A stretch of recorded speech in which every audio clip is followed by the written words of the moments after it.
Hello. If you are watching this right now, it can only mean that you have enrolled in a history class, History 1301. My name is Professor Ryan Pettengill, and I will be your instructor for the semester. The purpose of this video is to acquaint students with the guidelines, requirements, and expectations for the semester. So, if you've not yet done so, what I'd like you to do is put me on pause and then go download a copy of the syllabus in Blackboard. Now you can do this by logging in and then clicking on the link or the tab Information. There is a course syllabus that should be the first thing that pops up, so download it and then come back and see me.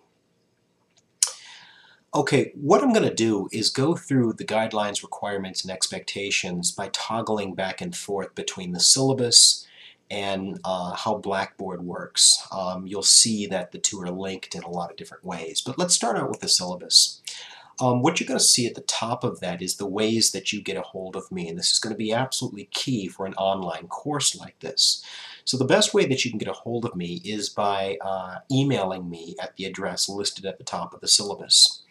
I also have an office phone. I can't guarantee you that I answer it, and furthermore, if you leave me a voicemail, I'm more than likely going to return your call via email. It just works a little bit better that way. If you would like to meet in person, please let me know. If you could email me and schedule a time so that we could do that, that would be preferable, and I'll tell you where and when to meet. We can get on the same page. Okay. The course description. This is History 1301, so this is going to be the first half of the American History Survey. We'll start out in the pre-Columbian time period, in other words, the time period in North America before Europeans started showing up, and we will go through 1877. And by the end of the class, we will all know why 1877 is such an important date in American history. Okay?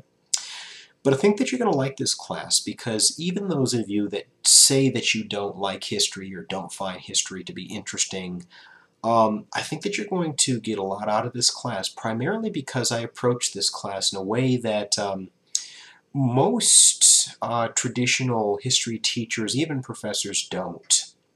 I'm going to emphasize things that a lot of times don't make their way into the textbook. Individuals, people, groups of people that don't make their ways into the textbooks. So this isn't going to be your George Washington, Abraham Lincoln, Civil War kind of class as much as it's going to be kind of a common people's history of the United States. Okay.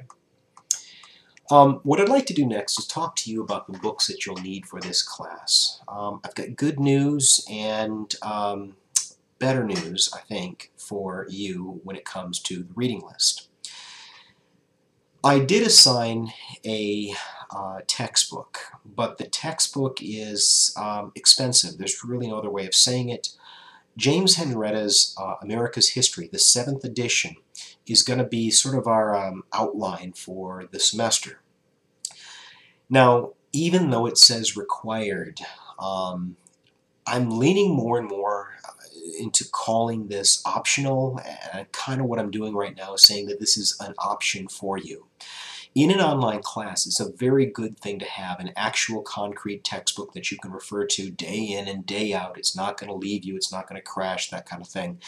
But I don't really like textbooks for a number of different reasons, primarily one of them being they're expensive. If you don't want to buy the textbook, I don't think that that is an absolute necessary thing to have. It's a very good thing to have, and if you do want to buy it and you can't afford it, then you probably should. But where I'm going with all of this is all of my lectures are online for this class, every single one of them that I will give exactly that I would give the same way that if we were having this class lecture face-to-face meeting styles. They've already been linked into Blackboard, and you can download them and watch them as we speak. Okay? So essentially, I'm your textbook when it comes to this class. Now, a book that you do need to have is Melvin Yazawa's Documents to Accompany America's History, also the 7th edition. Okay? Both of the books that I've mentioned thus far are in e-format, and given that it's an online class, it makes it much more portable to buy the book in e-format, but you can also buy your traditional hard copy textbook as well. Okay? Now, the very good news is the next two books that I'm about to talk about you already have, even though you might not know that you already have them. Frederick Douglass, My Bondage and My Freedom. You need to get a copy of this, and you need to start reading it ASAP. Now, I don't care what your cover looks like, what edition it is, what historian wrote the introduction, any of those things. Those are all meaningless as far as I'm concerned. You can get it at half-price books. You can get it at the Mountain View College bookstore. As long as it's My Bondage and My Freedom, and as long as it's written by Frederick Douglass, you're going to get what you need to get out of it. The only difference, if you get one that's not being sold at the bookstore, is that the page numbers are going to be slightly different. Okay, but at any rate, that's a minor thing. The other book that you're going to need would be Sam Patch, The Famous Jumper. That's also selling at the bookstore, and it's also something that you could probably find on Amazon for, at the very least, the same price that you would find it over at the bookstore. Anyway, I've already uploaded a copy of Frederick Douglass and Sam Patch in the course content of Blackboard. Now, they're essentially PDFs, and if you wanted to print them, if you had access to cheap or free printing, you could do that, or if you've got some sort of tablet or phone that you could read it from there, that's one way of minimizing the amount of money that you're going to spend on the books. Okay, so those are the books. I don't care how you get them, as long as you get them. And for the time being, what you really need to do in this class is start reading Frederick Douglass. I'm going to assume that you're reading a lot of the syllabus on your own time, but one thing that I do really want to emphasize is that there is a course outline that you can find starting on page 3. Now, the course outline will break the course down week by week, and not only that, it will also tell you important due dates and the assignments that you are responsible for any given week. For instance, this week what I need you to do is quiz 1, and I also need you to participate in the discussion forum, which I will talk about a little bit later.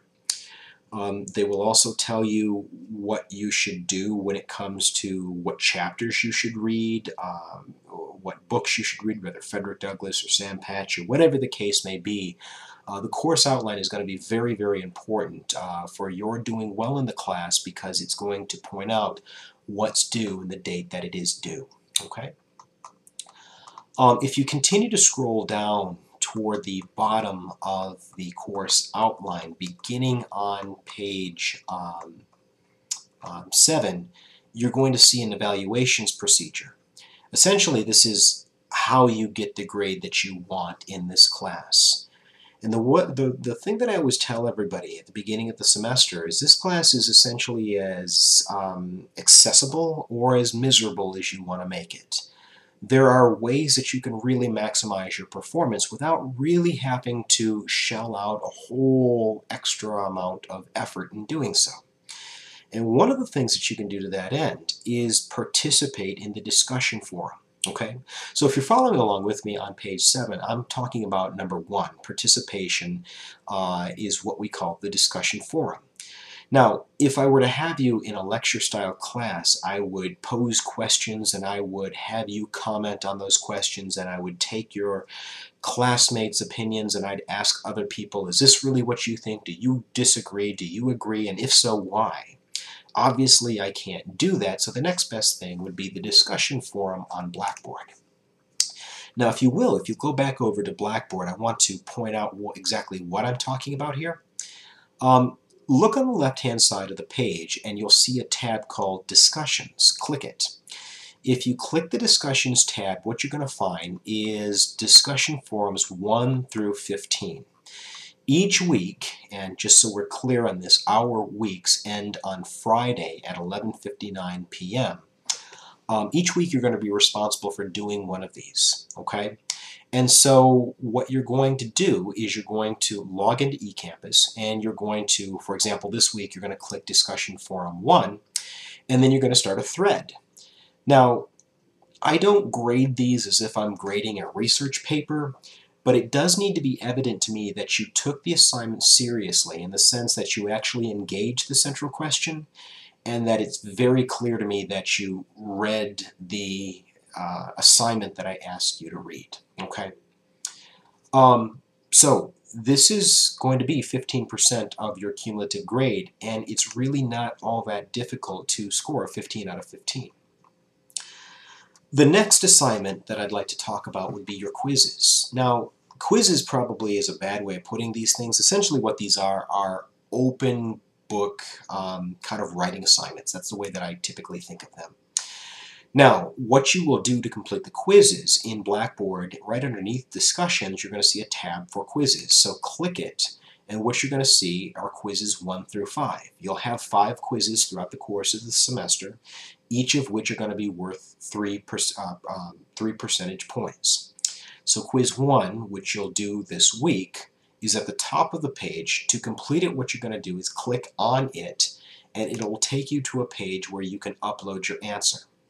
Now, you can do one of two things. You can either write your response in the middle of the page, if you're following along with me there. In the middle of the page, there's a button called Write Submission. If you click it, it'll open up a box and you can type up your response to the question, or you can attach your Word doc, your document to this quiz, and either way I will see it. So it doesn't really matter to me how you complete it as long as you complete it, okay? So that would be quizzes which are worth a cumulative amount of 15 percentage points in the class. The papers are going to be more difficult than anything that I've mentioned thus far, okay?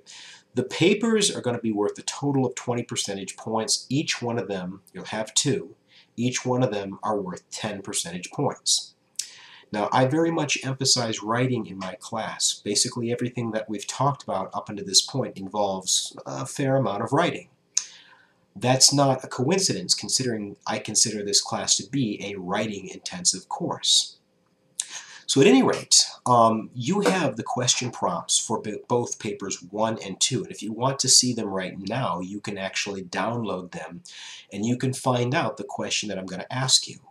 I don't have too many secrets when it comes to asking you the questions in this class. It's going to be your job to kind of take this data and make some sense of it, engaging this centralized question, okay? But at any rate, what I'd like you to understand is I need you to use 3 things when it comes to these papers. I need you to use the book that we'll be referring to. So for paper 1, that would be Frederick Douglass. I need you to use my lectures or your America's History readings, or both. And I also need you to especially emphasize the role of documents for America's history. So essentially what you're going to be doing is answering a central question using a variety of different sources, bringing them together and making some sense of them, okay? Very valuable skill to have in the job market or in the real world, so to speak. The other 2 requirements are exams. You're going to have 1 midterm and you're going to have 1 final exam. Each of them are going to be worth 25 percentage points. The exams themselves will consist of 10 multiple choice questions, short written responses, and 1 long essay. Now again, I've already uploaded all or just about all of the content that you're going to need to do or need to prepare for to do well on the exams. The ball really is in your court when it comes to doing well in this course, okay? Now, before I go any further, in Blackboard you will see 2 of the last tabs there. You'll see exams, and if you click exams, what you're going to find is a midterm review guide and a final exam review guide. You're also going to see a couple of video links that will help you prepare for the long answer essay for both the midterm and the final exam. Below the exams would be the paper assignments. Now if you click that, you're not only going to find the guidelines for papers 1 and 2, you're also going to see folders, paper 1, paper 2, resources.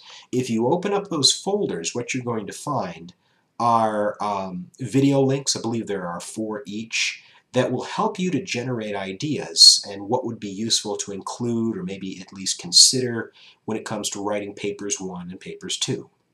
Okay, so really you have access to everything that's going to help you really do well and maximize your performance in History 1301. It's just ultimately up to you to use these resources to do well. Okay. There's a little bit of information on late work, my late work policies. You'll note that once the due date of a quiz passes, of a discussion forum passes, it's not going to be accessible any longer. It's just going to turn into a 0. You'll also note the makeup exam policy. It's up to you if you miss an exam. If you're just, I don't know what the circumstances may be, but if there's some situation where you just simply cannot be in front of a computer on the exam day, it's going to be up to you for coordinating a makeup date. Okay. You'll also see the grading scale on page 8. People always ask me, do I grade on a curve? No, I don't grade on a curve. If you're at the end of the semester rolls around and you're sitting at like a 79.555556, do I give you a C because that's what a 79 translates into? No, typically if you're a good student and you've been, doing the things that I've asked you to do, typically I'll round up. But I really want to emphasize I don't employ the grenade strategy, which is close enough is good enough. That's not what I do, okay? So anyway, if you have more specific questions over anything that I've just gotten done talking about, please don't hesitate to let me know. The withdrawal policy is very clearly labeled. If you're looking at the syllabus, please be mindful of that. That's the last day that you have to back out of this class without the class showing up on your transcripts, usually in a not so good grade. Okay. I'm going to allow you to read the rest of the semester kind of on your own. The one last thing that I want to emphasize would be academic honesty, or maybe better yet, academic dishonesty. Academic honesty is essentially plagiarism, and I need you to be very familiar with what plagiarism is and how you can avoid it. Now, I want to point out what will happen if I find that you have plagiarized any assignment in this class. The least that's going to happen is that you will fail the assignment in question. So if you plagiarize paper 1, then you will at least fail paper 1. The worst that's going to happen is you will fail the class if it's severe enough, and you very well could be put on academic probation when it comes to the next step. Okay, so please familiarize yourself with the college's academic honesty policies. I've listed a few links in there that you can go to for more information. Okay. That's really all I have for you.